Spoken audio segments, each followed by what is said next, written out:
Startups nascem em ambiente de incerteza. Isso significa dizer que são negócios muito arriscados. Para vocês terem uma ideia, a taxa de insucesso das startups, que podem variar de setor para setor, corresponde, em média, a 25% no primeiro ano, 36% no segundo ano e 44% no terceiro ano. Uma pesquisa feita pela Folha com 60 startups apoiadas por aceleradoras revelou que 6 em cada 10 startups fracassavam nos 5 primeiros anos. E é bem raro que uma startup se torne um gigante do setor de tecnologia avaliado em bilhões de dólares. Startups assim são verdadeiros unicórnios.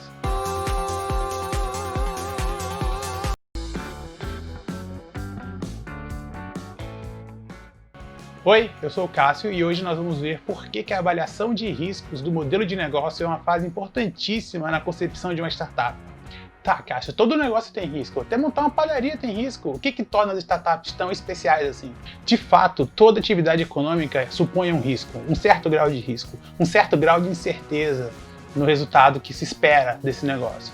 Mas com as startups, essa incerteza ela é um pouco diferente. Isso porque, normalmente, as startups elas estão operando em um cenário de ambiguidade, enquanto as empresas tradicionais operam em um cenário de risco. E qual é a diferença entre risco e ambiguidade? Em um cenário de risco, você sabe quais são os possíveis resultados de seu negócio e conhece também a probabilidade desses resultados se realizarem. Ou seja, é possível fazer um planejamento com base nessas possibilidades futuras e decidir a partir dessas possibilidades. Por exemplo, você decide empreender no setor de alimentação, mais especificamente você decide montar um restaurante tradicional, uma pizzaria.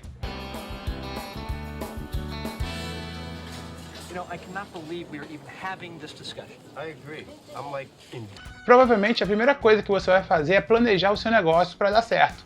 Afinal de contas, você espera que o resultado econômico do seu negócio compense o investimento que você está fazendo. E para planejar esse negócio, você vai, por exemplo, projetar as vendas, estimar as despesas, pensar em quem serão seus fornecedores, no público-alvo, nos seus consumidores, vai entender qual é o regulamento do setor de alimentações, a regulação sanitária, tudo isso que envolve o seu negócio está bem definido e você tem como ter acesso a essas informações. E você consegue ter uma projeção razoável porque você sabe quem são seus concorrentes, você sabe que licenças você tem que tirar para poder operar o seu negócio. É verdade. Quer dizer, às vezes não.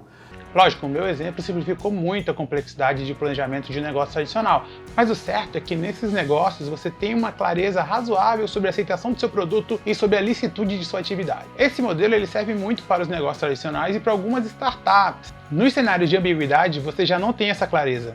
Como eu falei no meu último vídeo, quem empreende uma startup não tem ideia de como os consumidores, de como os concorrentes, de como o governo vão reagir à introdução de uma inovação no mercado. Você não sabe se você vai ter consumidor, você não sabe se sua atividade é legal, você não sabe nem se sua atividade ela é regulada.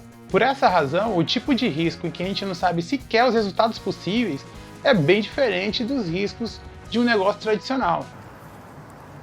E cenários de ambiguidade podem estar relacionados com modelo de negócio que concorrem em áreas que são altamente reguladas pelo Estado, por exemplo, como a telefonia, o setor de transportes, o setor hoteleiro. Esse é o caso de startups como o Airbnb, a Netflix, o Uber. Tá, legal, eu entendi que cenário de ambiguidade é um problema. Mas como é que a gente faz para lidar com cenários de ambiguidade? Um estudo feito com 58 startups em Xangai conseguiu identificar algumas estratégias que podem ser utilizadas considerando as especificidades de cada negócio. E eu vou deixar o link para esse estudo aqui nos comentários. E basicamente existiriam duas estratégias. A primeira delas é o selecionismo, que consiste basicamente em desenvolver paralelamente mais de uma solução ou abordagem para a startup, testando todas essas soluções para mais tarde definir a mais efetiva. Como exemplo, a gente pode citar o Guia Bolso. A startup executava ensaios paralelos para definir a melhor abordagem, como por exemplo, o lançamento do site simultaneamente à construção do aplicativo. A segunda estratégia é a aprendizagem por tentativa e erro, que consiste na redefinição flexível do modelo de negócio a partir de novas informações emergentes do processo de implementação desse negócio. Um exemplo de startup que utilizou essa abordagem é o Mercado Pago. A startup desenvolveu a plataforma toda com base em erros e acertos e o tempo inteiro buscaram melhorar o software a partir dessas informações. Que essas duas abordagens estão muito alinhadas com uma cultura do mundo de startups que basicamente celebra o fracasso. Mas celebrar o fracasso não significa incentivar que as coisas não funcionem. Na verdade, é reconhecer que as falhas são inevitáveis, mas são importantes no processo de aprendizagem, especialmente em um contexto de imprevisibilidade. Por isso, o que as startups deveriam fazer, e talvez muitos modelos de negócio, mesmo os mais tradicionais, não é buscar acertar de primeira, mas maximizar o número de tentativas possíveis, o que significa, em última escala, minimizar o custo do erro. Para selecionar uma dessas abordagens, duas coisas têm que ser levadas em consideração: o grau de ambiguidade e a complexidade do modelo de negócio.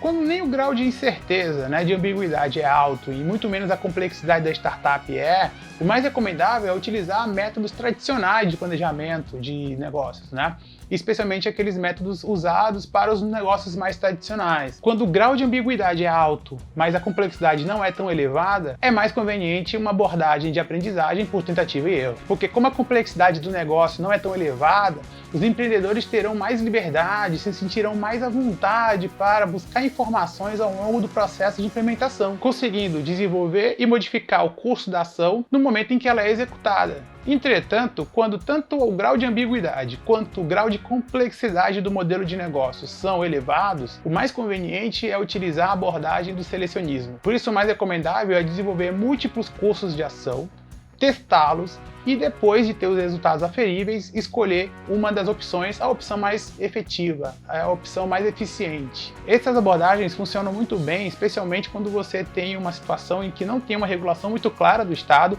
ou uma regulação confusa, de modo que você pode, durante o processo de implementação, buscar informações e testar em cada uma dessas abordagens, especialmente para evitar o pagamento de multas, a paralisação de suas atividades. É possível ainda, quando você não tem uma regulação muito clara dentro do país em que você opera, no nosso caso do Brasil, que a gente utilize uma metodologia de comparação de regulação com países onde aquele serviço, aquela atividade, aquele modelo de negócio já é regulamentado. A gente chama isso de benchmarking, que consiste num método de comparação com outros mercados ou outros produtos em que a inovação já tenha sido testada ou incorporada ao sistema jurídico interno. A gente usa muito isso com o Uber, por exemplo. Volta e meia, a gente sempre está discutindo os impactos regulatórios do Uber, comparando as regulações da Europa, dos Estados Unidos, especialmente de alguns estados americanos, como a Califórnia, Sobretudo quando a gente discute a natureza da relação entre o aplicativo e as pessoas que estão dentro da plataforma, os motoristas.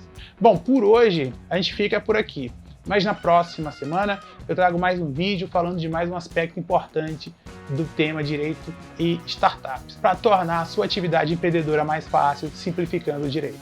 Então até lá!